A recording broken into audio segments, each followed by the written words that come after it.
Hello, and welcome to Gondor Calls for Ale, a Middle-earth strategy battle games podcast.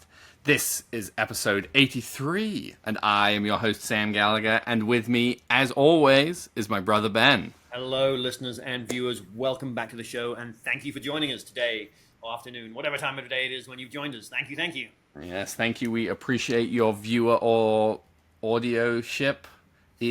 I don't know. I guess that would make it I. Anyway, it doesn't matter. Moving hastily on from this kerfuffle into the most important part of every Gondor Calls for Ale episode, Ben, which is, of course, the ale. So, what are you drinking this fine evening, afternoon, morning, wherever you're viewing from? Well, Sam, I have myself a legacy lager. Ooh.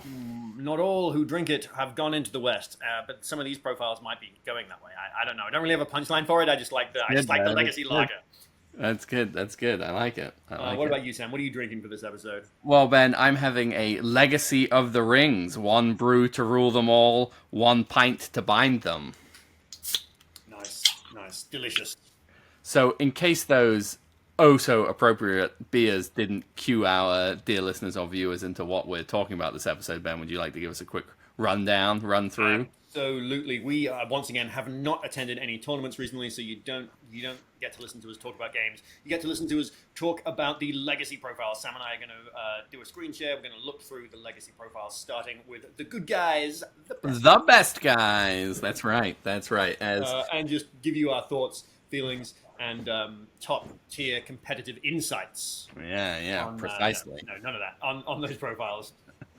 Yeah, we've been busy slaving away, releasing battle reports. If you haven't seen those, if you've stumbled across this as audio only, or this is your first experience of Gondor Calls for Ale, definitely check out our YouTube channel, where by the time this releases, which I will make a mental note to talk about, there are 3 episodes, and then the next day there'll be a 4th battle report episodes. And by episodes, I mean battle report. There'll be 4 battle reports as of tomorrow for your viewing pleasure. As I've reminded myself, this is intentionally released early. We're releasing this episode on a Thursday, and so we can have tomorrow as a release for the battle report. The plan as of now is to do... so tomorrow will be 4. We'll have done 4 weeks. The plan is to do another 6 weeks at least of one battle report a week, and then sort of see how it go, and then fall into an every other week. So there'll be a podcast episode, the battle report, the podcast episode, the battle report. So you'll be seeing or hearing plenty from these smiling faces. That's right. We're getting into content creating big time this year, Sam. Yeah, busy year.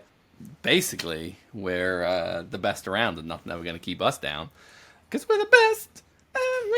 That's probably going to get this episode pulled by YouTube. They'll be like, copyright, that was perfectly in tune and pitch and all of that. Okay, Ben, while I figure out how to screen share this, I'm going to stop talking, so if I need to cut it, I can. We said we're doing good first. The good guys are the best guys. That's right. All right. Can you see that? We can make this little sidebar go away. Look at that. Okay, here we go. So, beautiful. The Legacies of Middle-earth, Forces of Good. Now, how well is my scrolly gonna? Mediocrely. All right, Ben, do you want to take us away? Take it away with our first profile. All right, our first profile is none other than Bandorast Tuk. For 50 points, he is, of course, a hobbit from the Shire faction, hero, cavalry, unique keywords. He's got a movement value of 4, a fight value of 4. That's pretty good for a hobbit, Sam. Shoot value of 3+, very hobbit standard. Hobbits are good at shooting things. Strength 3, defense 4, 2 attacks, 2 wounds, courage 5+, intelligence 6+. He comes with a hand weapon and a horse. For heroic actions, he's got strength and strike. He can lead hobbit sheriffs, who are apparently elite. Yep. The elite keyword. He's resistant to magic and can, of course, throw stones. Additionally, he has the special rule, Clean Strike. If Bandorast rolls a natural roll of a 6 when rolling to wound, when making strikes, the wound is successful, then the target will suffer 2 wounds rather than 1. Nice. A little sort of mini built-in mighty blow. Very cool, very thematic. And importantly, which I don't think you said, he's 2 might, 1 will, 1 fate. Oh yeah, didn't go with that. Yep. 2-2-2-1-1. Yep. And notably, because of how the legacy PDFs are set up, he can't be the only army he can be taken in is going to be in this book, or in this PDF, because a lot of the other ones, we'll see if the next one has it, will say can be included in X, blah, blah, blah, blah, blah. Yeah, Bandorast, pretty cool. Still a hobbit. Which army can he go in then? There's a battle for the green fields. Okay. So it's like hobbits and rangers basically, but you can't add. I mean, because there wouldn't be any other army he could go in because there's no you couldn't put him in the Shire without building in a restriction for him. In which case, and since he's a legacy thing, you might as well just give him his own army. So yeah, Bandorast Tuk, kind of cool to have him back for all of those Tuk enjoyers or those Hobbit enjoyers.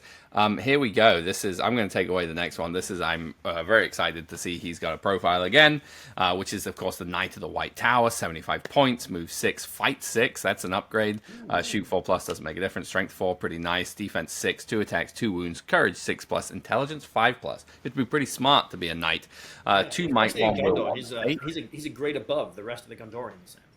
2, in fact, I think, right? Because a regular Warrior of Minas Tirith is a 7. He's a man, Gondor hero, infantry, 25mm base. He's got heavy armor, hand weapon, and the White Sword of Gondor. So the White Sword of Gondor is an active piece of war gear, I guess. This is a 2-handed weapon. Additionally, strikes with this sword have the Mighty Blow special rule. I don't know why some of these profiles still have multiple.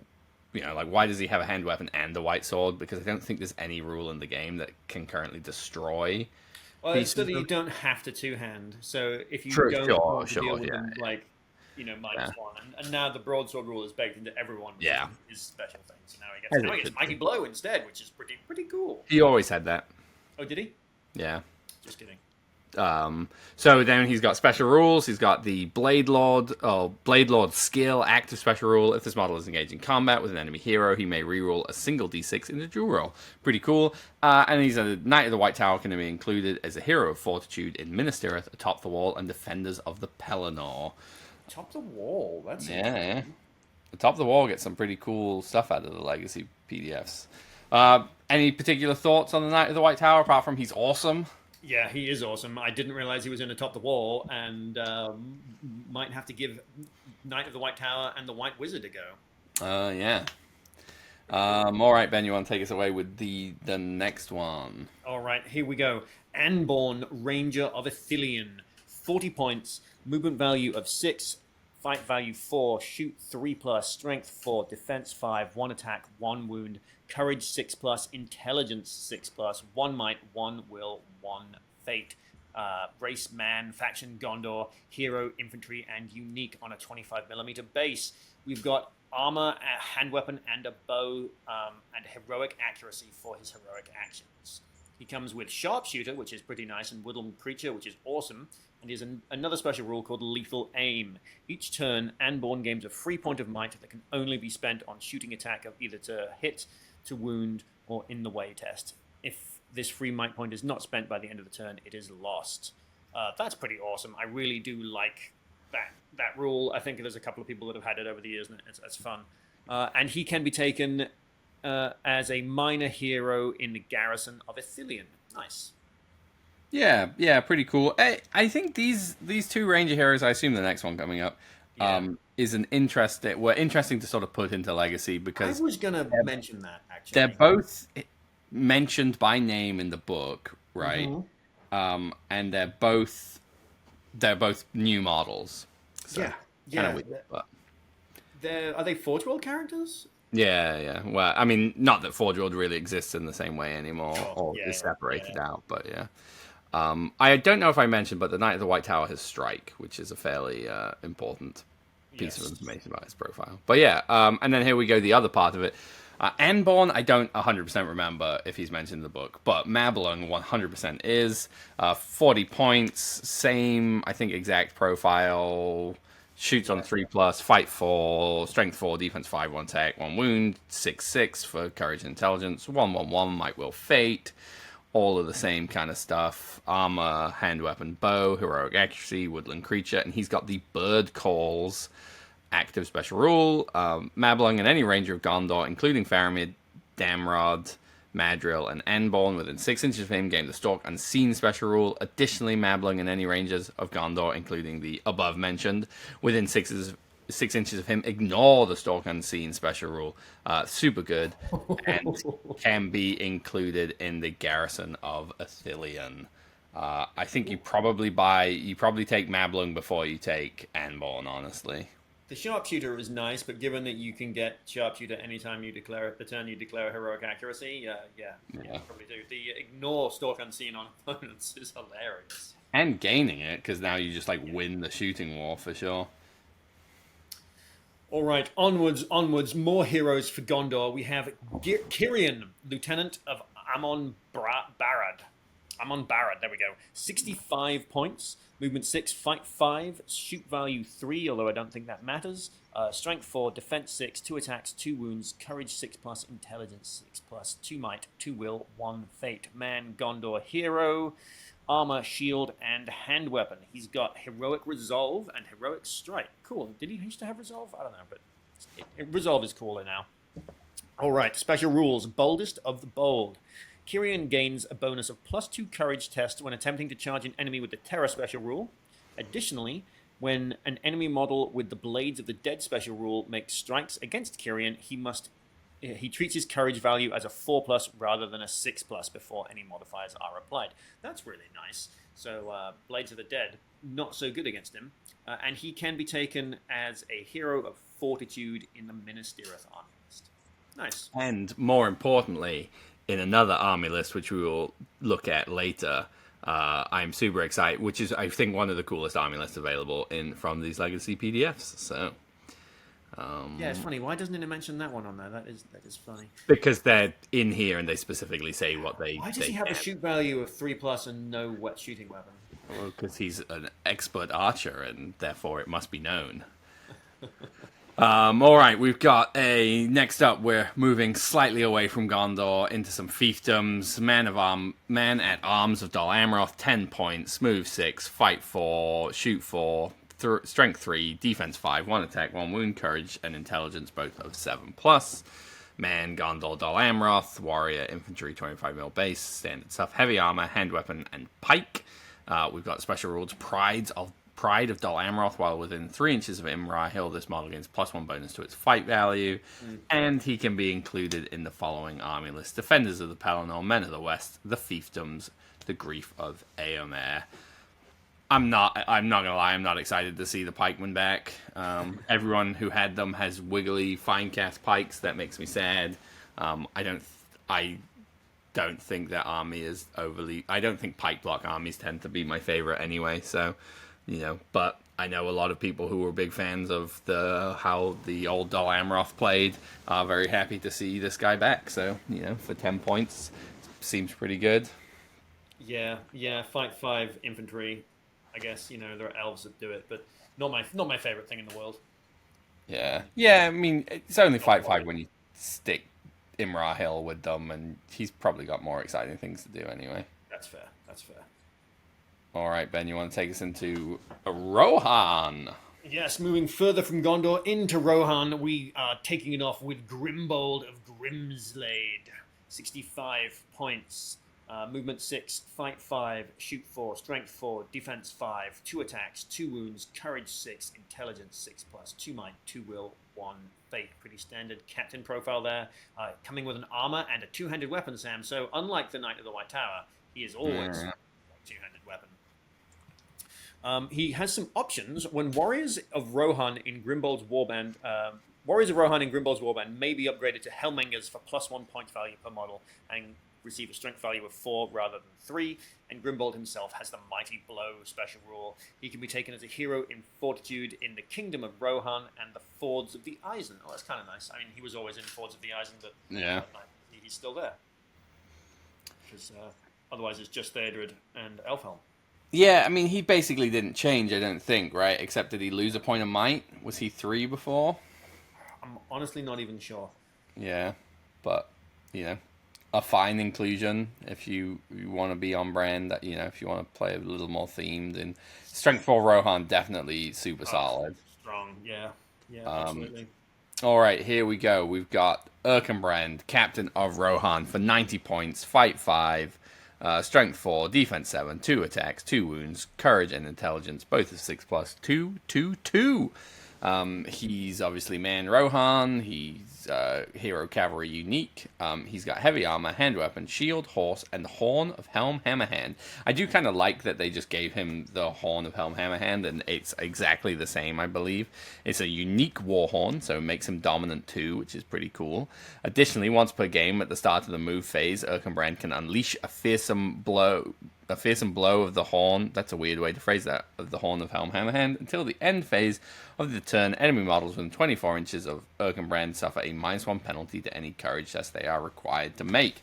He's got Heroic March and Strength. And then he's got the options of Riders of Rohan and Urkenbrand's Warband may be upgraded to Westfold Red Shields for 1 point per model. West Shields, that's awesome. Red Shields treat Urkenbrand as a banner. He's got an Expert Rider and Horse Lord and can be included in the armies of the Kingdom of Rohan and Riders of Éomer.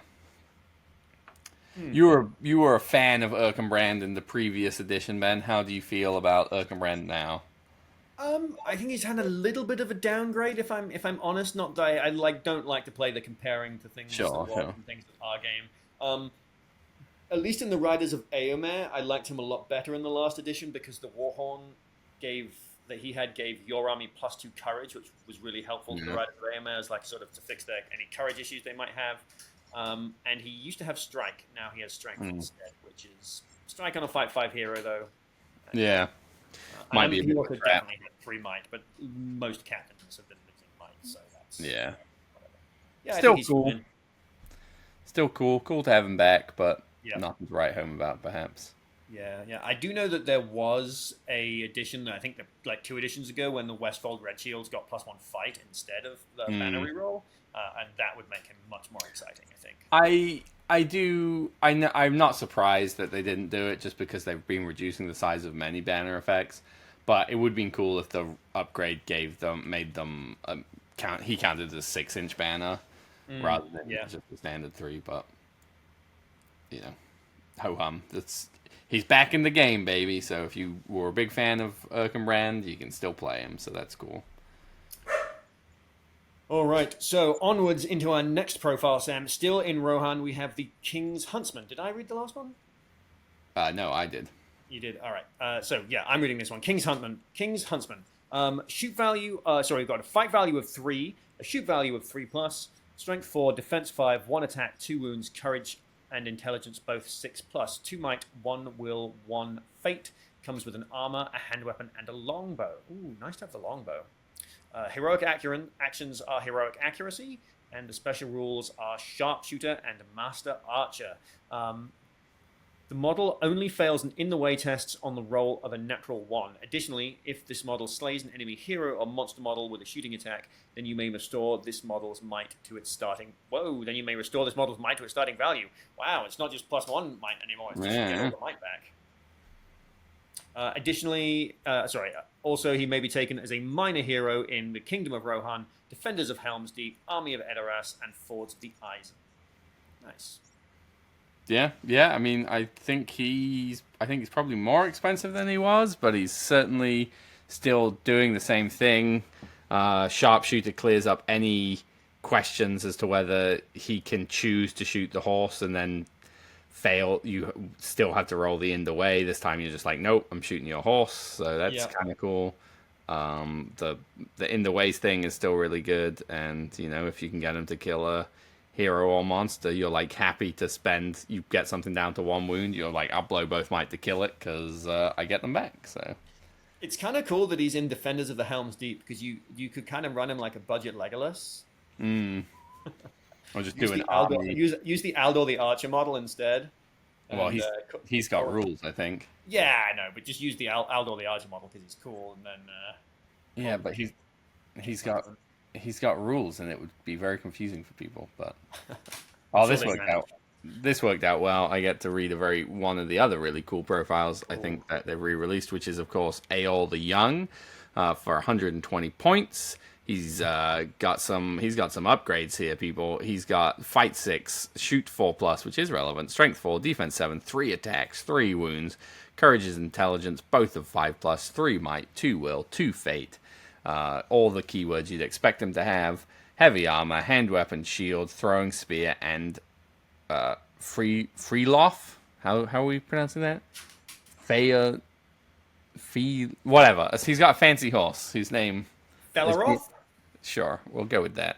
I won't be able to recreate it, so it's going to be his named horse. We've got heroic actions of defense, resolve, strength, and strike. He's got expert rider, horse lord, and leader, Sons of Aeol. He's a legendary hero, Ben. For the first time each turn, Aeol spends a point of might. Roll a d6 on the 4+. The might is free and does not reduce his store of might. And then he's also got the spear mastery. This model may use his throwing spear as a normal spear during the fight phase, so long as it hasn't made a shooting attack with it in either the preceding move or shooting phase. And then his fancily named horse is a mount that uses the following profile: move 12 and defense 5 are the 2 relevant statistics on that horse. I think Aeol is pretty awesome. It's not as smart as Brago, but it's still as smart as Warrior of Minas Tirith. That's true. Intelligence 7+. That's hilarious. It is also race horse. All right, Ben, you want to take...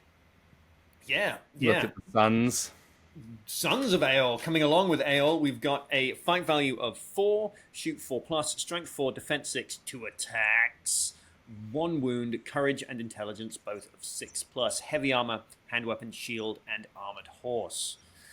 They've got special rules of expert rider and riders of Aeol. Whilst within 6 inches of Aeol this model gains a bonus of +1 to their fight value. Yeah. Absolutely awesome. You got some little mini heroes for 20 points. You got some little mini heroes running around with Aeol. You said he's so you could take 18 of these guys. Not that you should, but you could take 18 of these guys in Aeol. Well, I don't know if he is a hero of legend or not, because he's got the legendary hero special. We have to look at his list to see if he's a hero of legend or not. Yeah, no, Sons of Aeol were always pretty good on paper. And I think they are at least the same, if not better now. I don't know that they had armored horses before. They're super cool. I mean, a fight 5. Yeah, cavalry. They're royal guard. They're royal guard with armored horses. They don't have throwing spears, but who cares? They get +1 attack. Well, yeah, and strength 4, which is also pretty huge. Baked in, yeah. Awesome. So we've got because notably all of those things, they have 2 attacks, strength 4, and fight 5, regardless of whether they charged or were charged, which is super good. Yes. All right, next we have the Rohan Outrider for 8 points, move 6, fight 3, shoot 3+, strength 3, defense 4, 1 attack, 1 wound, courage of 7+, intelligence of 6+. They have armor, hand weapon, and bow, and for 5 points you can give them a horse. They have expert rider. They have the active special rule Vanguard. This model may benefit from a heroic model standfast regardless of range. Pretty good for holding objectives if you want to, rider or walker holding objectives in the backfield. They stick around. And then they can be included in the Kingdom of Rohan, the Road to Helm's Deep. They must take a horse. The Fords of the Eisen, the Paths of the Druidan, where they also must take a horse. Kind of a shame that they're not in some of the other Rohan lists. If I'm being honest, like it would have been cool to see these guys in. Like the Army of Edoras. Yeah, Army of Edoras is what I was thinking, yeah. Yeah. All right. All right, Sam. Moving away from the race of men, onwards into the Elven Kingdoms, we're going to start it off with Gildor in Lorien for 70 points. We've got a movement value of 8, which is very exciting. Fight, is that say 6 or 5? It's kind of small. 6. Fight 6, shoot value 3+, strength 4, defense 4, 2 attacks, 2 wounds, courage 4+, intelligence 5+, 1 might, 4 will, and 1 fate. He is an elf, he comes from Rivendell, and he is a hero. He comes with an elven weapon and an elven cloak. He has heroic channeling, heroic defense, heroic march, and heroic resolve. Gildor can include Lothlorien warrior models in his warband, even if they are not listed in the same army list. Lothlorien warriors in Gildor's warband must be upgraded to Noldorian exiles for an extra point per model. Noldorian exiles exchange the Lothlorien keyword for Rivendell keyword and have a movement value of 8. Gildor himself causes terror and is a woodland creature and has access to Immobilize with a range of 12 and a casting value of 3, and Withering Vines with a range of Self. Writhing Vines even with a range of Self and a casting value of 4. And he can be included in the Road to Rivendell army list. Very exciting. That is, I think, the thing, because so the Road to Rivendell otherwise is all heroes. You can take like Strider, the 4 hobbits, the Barleyman, Harry Oatleaf or whatever, the Gatekeeper, Tom Goldberry, and Arwen, and you can put like Frodo on Arwen and on the horse and stuff. But given that I really want to play Tom Bombadil and sing songs, you feel like now with Legacies you can add Gildor in, and you can take. Does it say what? Hero Fortitude. So then you can take 12 warrior models, and you can like actually have like somewhat of an army rather than being like an entirely all hero army that's a little bit silly, you know, like Aragorn, Gildor, 4 hobbits, Tom Bombadil, and Goldberry. 12 Lothlorien exiles sounds like my kind of army. What are the you must take this model on the Road to Rivendell? Is it all 4 hobbits? You have to have all 4 hobbits? I think you have to have all 4, and probably Strider would be my guess. But I don't think you should have to have Strider. Yeah, I guess it may not be. It may not be. I'm looking it up as we speak. Yeah, but while I look that up, Ben, I'm going to scroll down and let you take the. Oh, I get to read 2 in a row. How exciting! Oh well, yeah. I guess I forgot that you read the last one. So, but yeah, take it away. All right. While Sam looks that up for me, because I am slightly curious, I'm going to read through Erestor, another elf for 85 points. Movement 6 this time, fight 6, shoot value 3+, strength 4, defense 7, 2 attacks, 2 wounds, courage 4+, intelligence 5+, 2 might, 2 will, 2 fate. Elf Rivendell hero comes with heavy armor and Noldorian daggers. These are elven weapons, which Erestor may also use as elven throwing weapons. Erestor may re-roll to wound rolls of a natural 1 when making strikes or shooting attacks with these weapons. He has access to Heroic Strike and is also a terror-causing woodland creature. He can be taken as a hero of fortitude in Linden, Rivendell, or the Last Alliance. I always thought Erestor was super cool. I also really like that model, so kind of cool to have him back. I think he's functionally the same. I have an answer to our Road to Rivendell question, though, Ben. The only model you have to take is Frodo. Nice. He can leave his friends behind. Yeah, he can dance if he wants to, man. He can.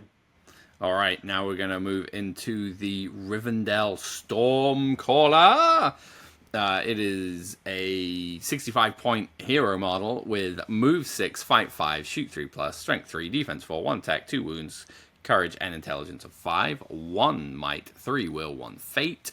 Got all the expected keywords in there.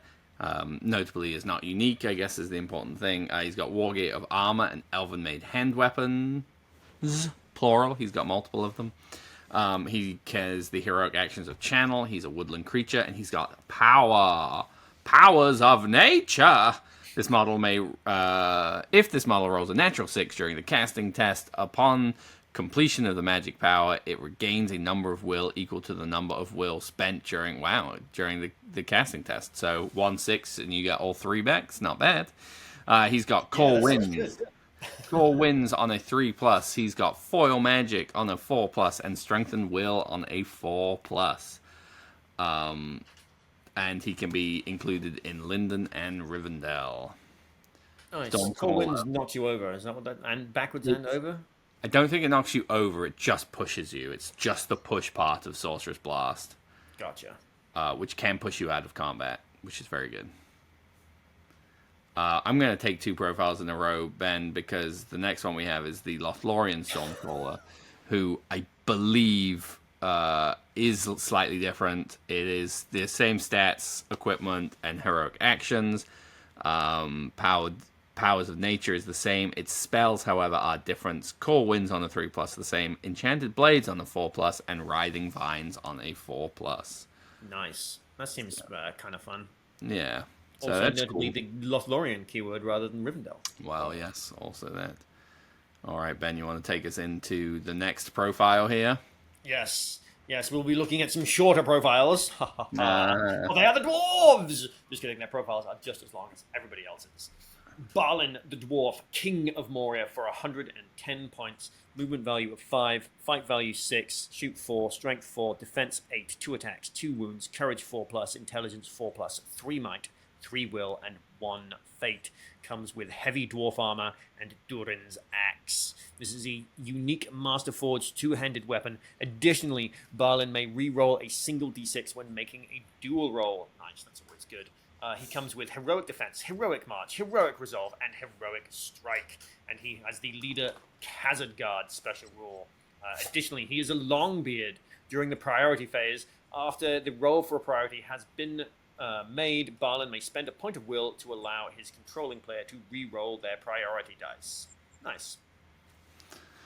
yeah, I think he is almost exactly the same as previously. Certainly cool. Certainly cool to have the expedition to Moria back on the menu, boys. Which, moving along with the expedition of Moria, I don't think there's much to say about Balon really, except for Longbeard's definitely pretty okay. Leader Khazad is awesome. You wish you had one more I think wound, one Longbeard is attack. possibly better now. No, who cares? It doesn't. Yeah, Yeah. sure, because it doesn't matter. It's the same. Yeah, It was a re-roll for priority, and if you wanted to lose it, you hoped you rolled low, and Yeah. you just want to win them. It means if you're like tied on a 2 or something, and it's gonna Yes. go to them, it's like way better, right? Yes, that's true. That's true. All right, we've got Flowy Stonehand for 75 points, move 5, fight 4, shoot 4, strength 4, defense 6, 2 attacks, 2 wounds, courage 5+, intelligence 4+. He's got 1 might, 3 will, 1 fate. He's got armor and a hand weapon. He's got heroic resolve as his action. He's got the Lawmaster special rule. Be interesting to see how they handle this one. It is an active special rule. At any point during his activation, Flowy can spend a point of will to choose a single enemy model within 12 inches in line of sight of him. If he does, then for the remainder of the turn, friendly models within 6 inches of Flowy gain +1 bonus to wound against the chosen model, both when making strikes and making shooting attacks. That is 1,000 times easier to use than it previously was. Probably less busted in some ways, but still really good. Yeah, I bet it's more consistently good because in Yes. some games you were like, I turn off Boromir's banner, and then it was amazing. And in other games you were like, Right. I don't really have anything to do. I don't have quite as much to do with this. It is Very cool. also a good way to get around having to have like 4 pages of FAQs just for this model. Yes. And then we've got a passive special rule, the Living Law. Whenever a friendly model slays an enemy hero or monster model, that Flowy can draw line of sight to, Flowy will regain a will point spent earlier in the battle, which is nice, especially if you've got like a monster trapped with dwarves or like fighting 3 Khazad and you go +1 to wound, and then you're like killing. Yeah, those two rules synergize kind of nicely. Did he used to do that, or is that new? Yes. Yeah, no, he always said that. Oh, he always did that? Okay. Yeah. All right, Ben, here we go. Speaking of short profiles, we're going to have you read a fairly long one here.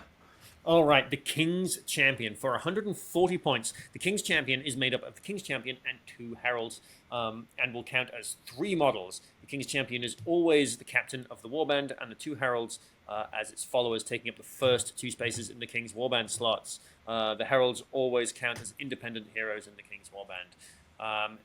They may be taken in the Kingdom of Khazad army list. All right. The King's Champion, movement 5, fight 6, shoot 4, strength 5, defense 7, 3 attacks, 2 wounds, courage 5, intelligence 6+. All the associated keywords. He comes with dwarf armor and a hand weapon. He's Hand weapon. 2-1-1, important. You keep skipping the heroic stats. Oh yeah. 2-1-1. That's right. Heroic strength and heroic strike. His special rules are the Herald's Duty. This model gains a bonus of +1 to its defense, for each other friendly model with this special rule in base contact.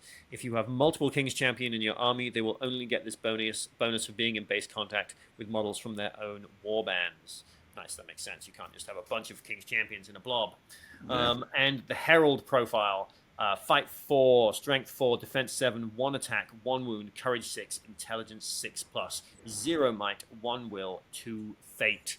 All the keywords dwarf armor, shield, hand weapon, and banner. Got a lot to do with his hands there. And he also has the Herald's Duty as above. And additionally, he has the Lifeguard special rule. If the King's Champion this Herald belongs to is wounded, and this model is in base contact with it, this model may expend its fate points on behalf of the King's Champion. Note that they cannot suffer wounds on the King's Champion's behalf. They may only spend their fate points. Nice. So you potentially get 4 extra fate points for your King's Champion to run around with. Awesome. Yeah, certainly. I think they're exactly the same as they were. Is the King's Champion, was he fight 5 before?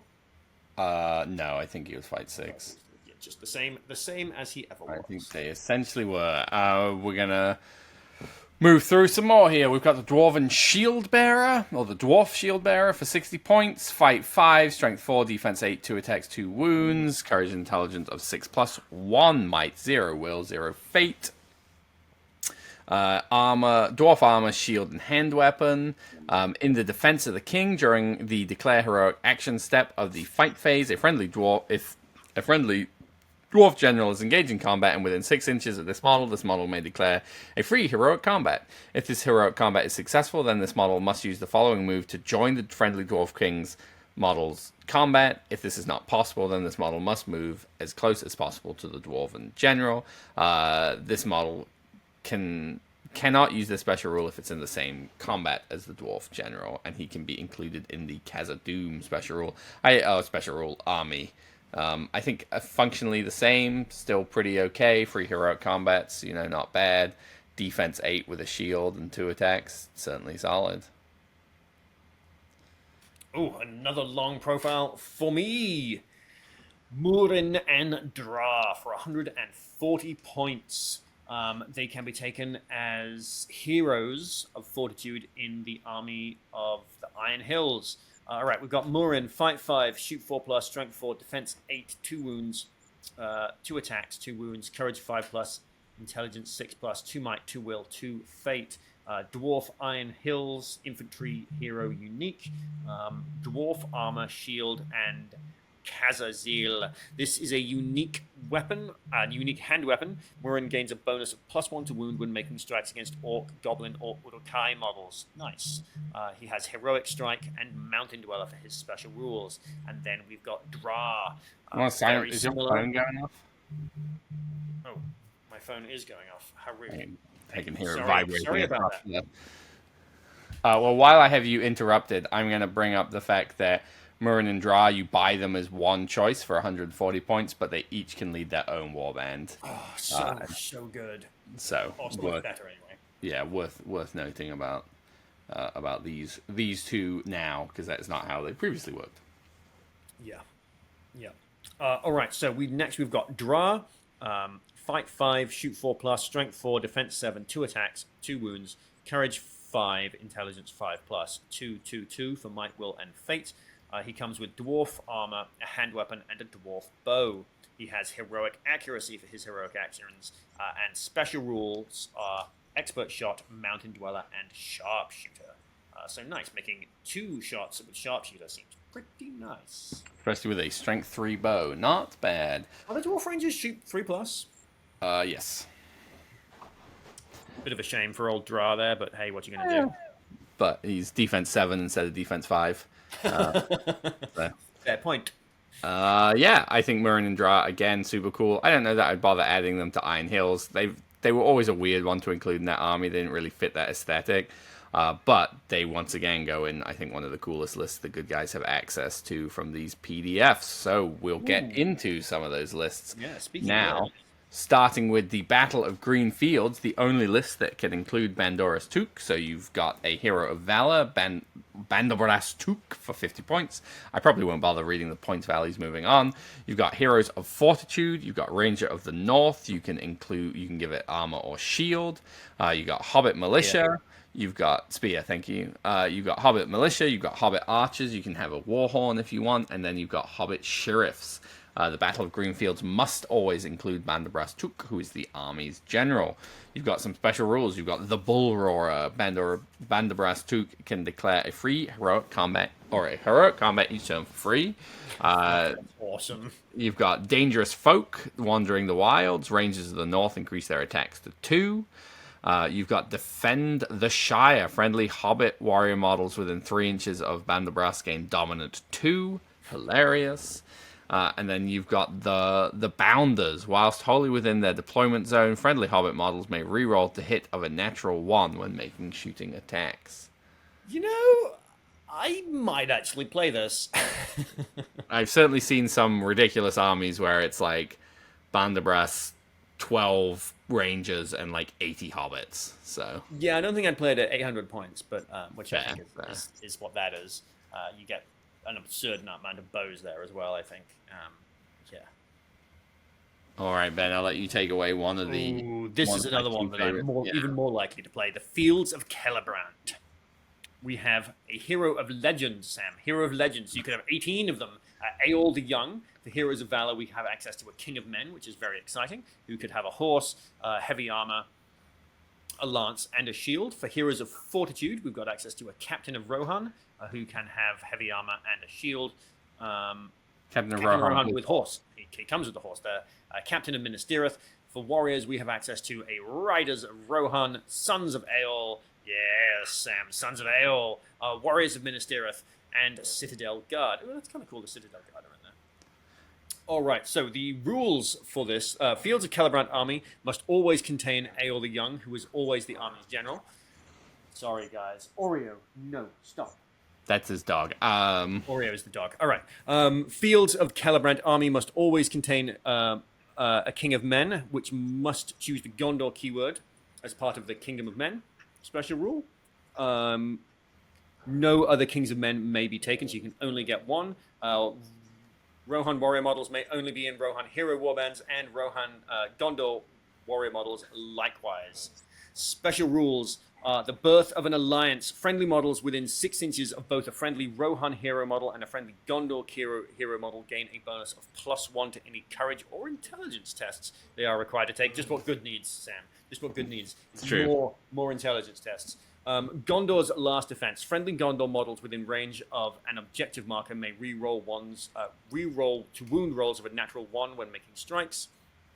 And the Charge of Aeol. Once per game at the start of any friendly activation phase, Aeol can use this special rule so long as he is alive and on the battlefield and has the cavalry keyword. If he does, then until the end of the turn, all friendly cavalry models must charge when they move, if able. Additionally, until the end of the turn, friendly cavalry models that charge this turn may re-roll any fail to wound rolls when making strikes. Wow, 3 attack, strength 4, Sons of Aeol. Yeah. Re-rolling wounds.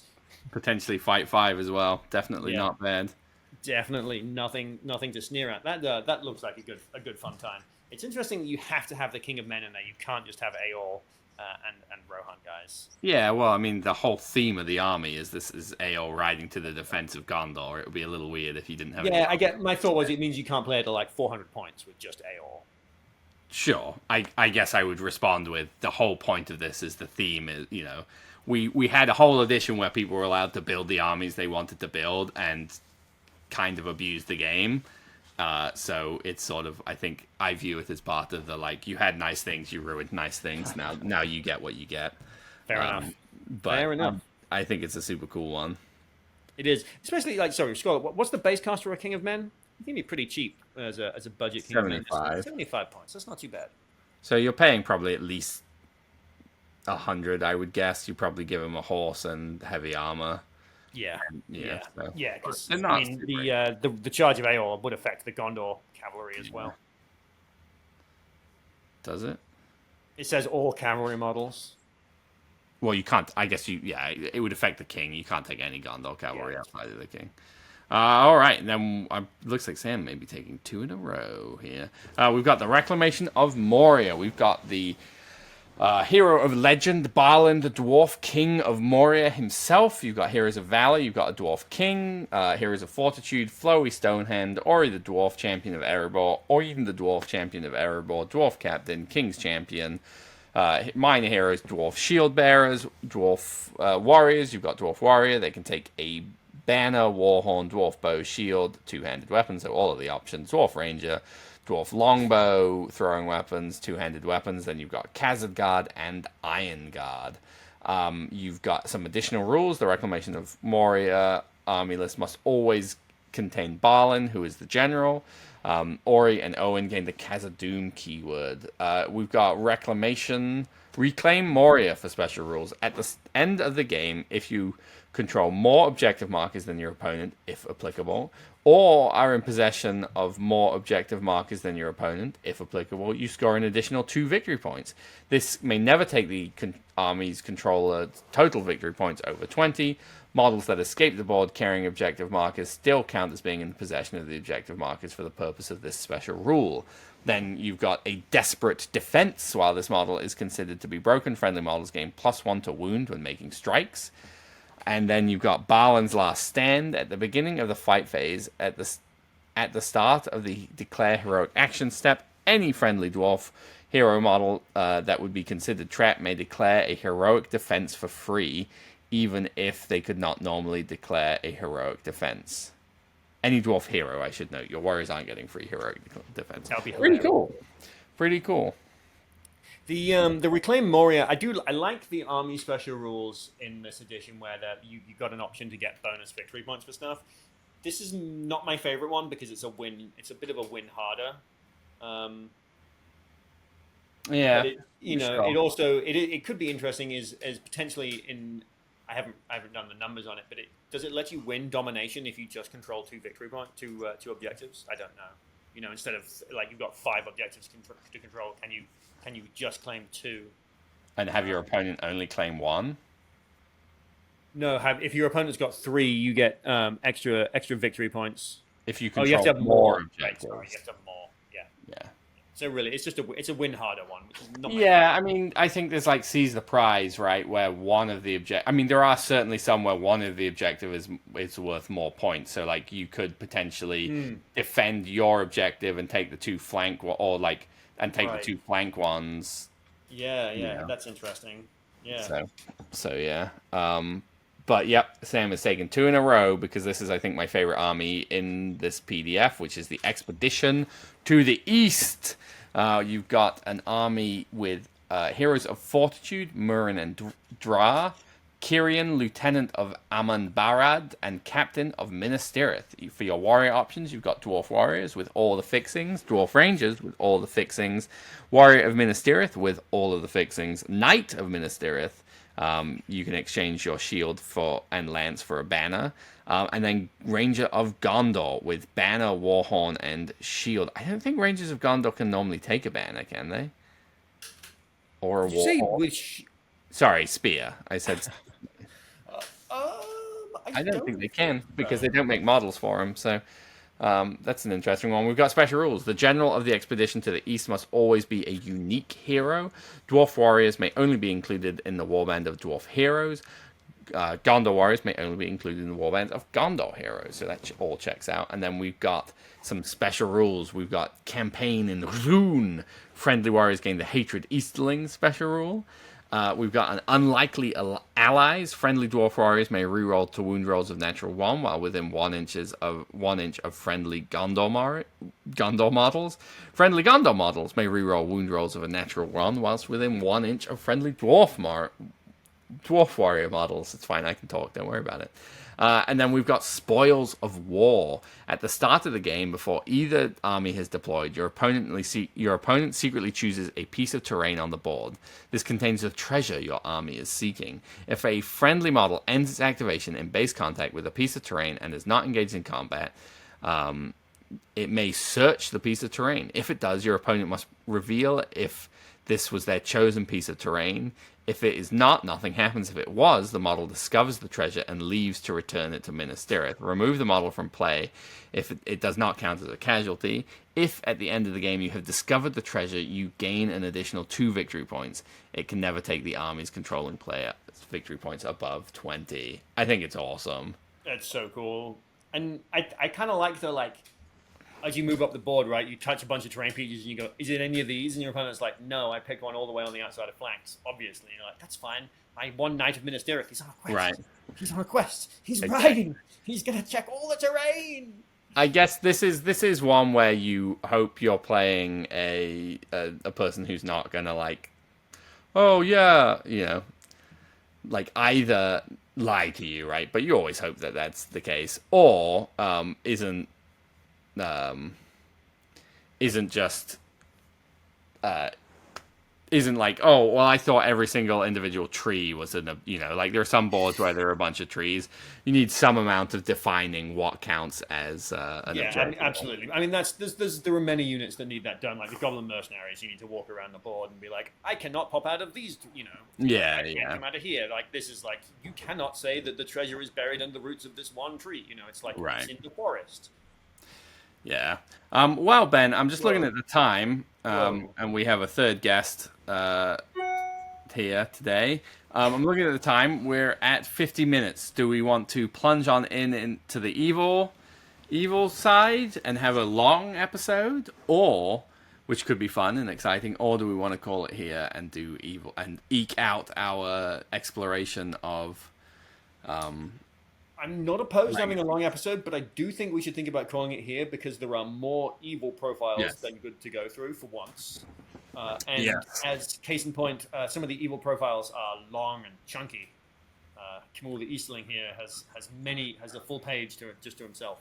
Yeah, which there are 9 of these guys, but of course easy enough because I don't think any of their profiles change. I think it's just there, but we certainly can. So I guess we will say we will call it here, and we'll make you wait on tenterhooks to hear all about the evil profiles. We're just going to drag out our content creation goals a little bit further.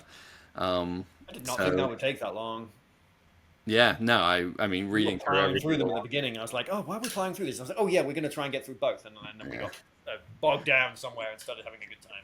Yeah, I mean, I don't know. I'm not sure it was that. We'll see. Hopefully you found this very interesting. I'm not convinced because I think in some ways you just heard us speed read profiles and not give much opinion. But, that is what it is. There were some nuggets in there. Yeah.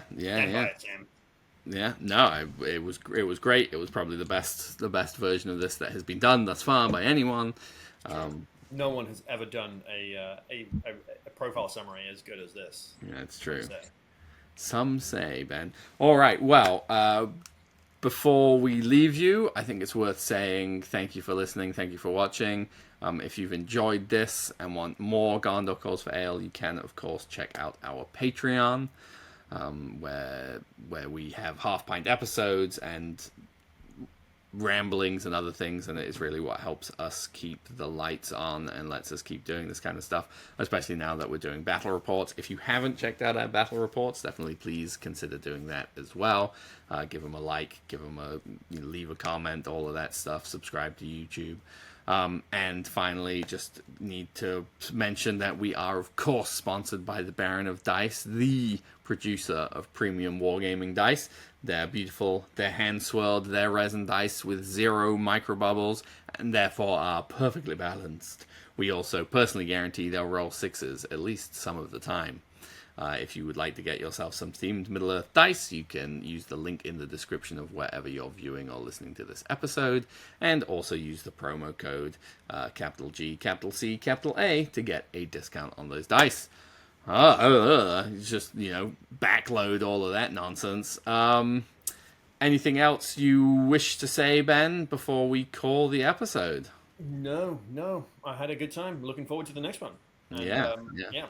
Do watch the battle reports. I have fun proof watching them, and I'm looking forward to the next one. Yeah, we will be back in 2 short weeks.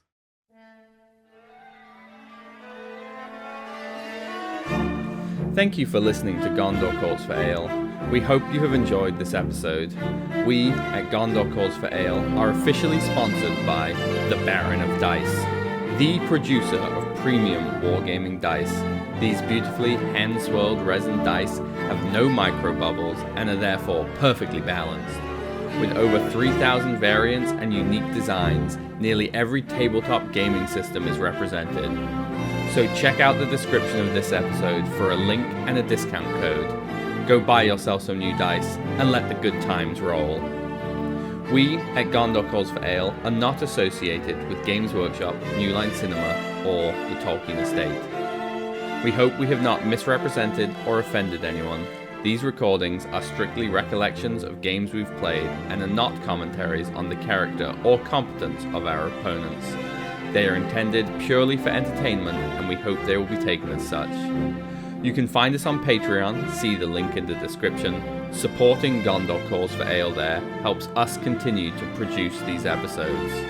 You can find us on Instagram at Gondor_calls_for_ale. Feel free to send us a message there.